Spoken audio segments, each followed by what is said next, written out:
effet, une image, ça se construit, vous avez raison. C'est pas quelque chose d'inné. Bon, certains peuvent avoir un don pour mettre en image, je dirais, leur personnalité de façon cohérente et adéquate. Mais c'est en effet de comprendre qu'une bonne image, celle qu'on va véhiculer de soi, c'est celle qui parle bien de soi. Et si on veut, en plus, dans le cadre ici d'un recrutement, être en adéquation avec la fonction qu'on représente, eh bien, il va falloir aussi le mettre en image sur soi. Donc, structurer son image, par exemple, dans une fonction commerciale de représentativité, il est bien de porter notamment une veste. Alors, comment fait-on? Eh bien, il suffit de me contacter et puis ce sont des formations que je peux également disposer en entreprise, mais que je peux également faire à titre individuel en matière ou de coaching ou de conseil. Quelles sont les personnes que vous avez pu rencontrer dans le cadre de Alors, à la fois des jeunes en recherche d'un premier emploi, mais aussi des seniors, essentiellement. Alors, les demandes ne sont pas les mêmes. Pour les premiers, les juniors, évidemment, c'est connaître le code, le dress code, pour bien être en adéquation avec leurs premiers entretiens. Pour les seniors, c'est comment se distinguer par rapport à la concurrence, à des concurrents. Il y a des gen codes particuliers en fonction de l'âge? Il peut y avoir aussi, en effet, des choses à apporter. Par exemple, pour un senior, jouer sur la notion de l'accessoire, car le dress code, ils l'ont compris, ils le maîtrisent en général. Mais ce qui va faire la différence, ça peut être en effet, dans la tenue, un accessoire particulier, les montures de lunettes. On est dans une fonction commerciale où il faut se distinguer, où il faut vendre.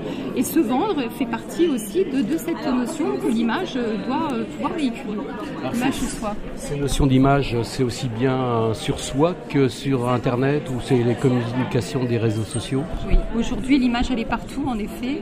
Il faut à la fois penser à l'image de son CV, à l'image que l'on va également avoir dans les réseaux sociaux, sur Internet, on le sait puisque les recruteurs vont maintenant en premier là-dessus.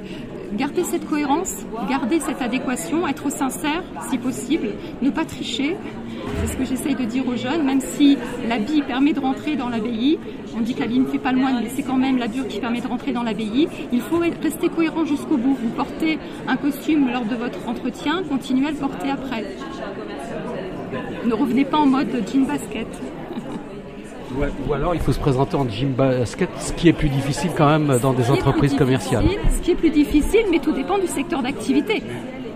Si le secteur d'activité est un secteur qui n'est pas, on va dire, codifié, réglementé et qui est ouvert, pourquoi pas, à plus du freeware, encore une fois, il faut qu'ils observent quels sont les codes de cette entreprise, quels sont les codes que véhicule l'activité, le secteur d'activité, et essayer d'être le plus possible en adéquation lors de leur entretien. Il y a des règles à éviter à tout prix? Ah oui, quand même. Éviter les chaussettes blanches, par exemple. Éviter de porter des vêtements froissés.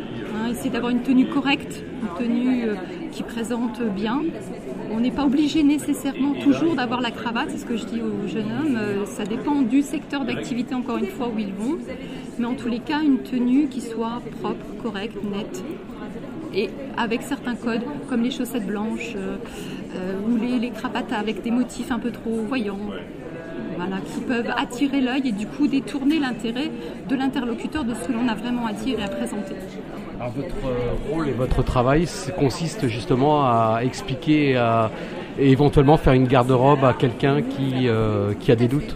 Tout à fait, on peut aller jusqu'à monter sa garde-robe, l'aider à monter sa garde-robe, que ce soit un homme, une femme, à choisir en fonction des moments, des événements aussi de la journée, quel est le type de tenue la plus appropriée à adopter pour que ça lui simplifie la vie et que ce soit quelque chose qui le mette à l'aise parce que la tenue fait partie de notre communication et si on est bien dans ses baskets, eh bien on pourra également mieux communiquer. Mais si notre tenue est en adéquation, en cohérence avec mon interlocuteur, le secteur d'activité, alors je gagne 90% de ma communication non verbale. Après ça, normalement, après ça, il suffit d'être sûr de ses compétences, d'avoir une belle posture et c'est parti.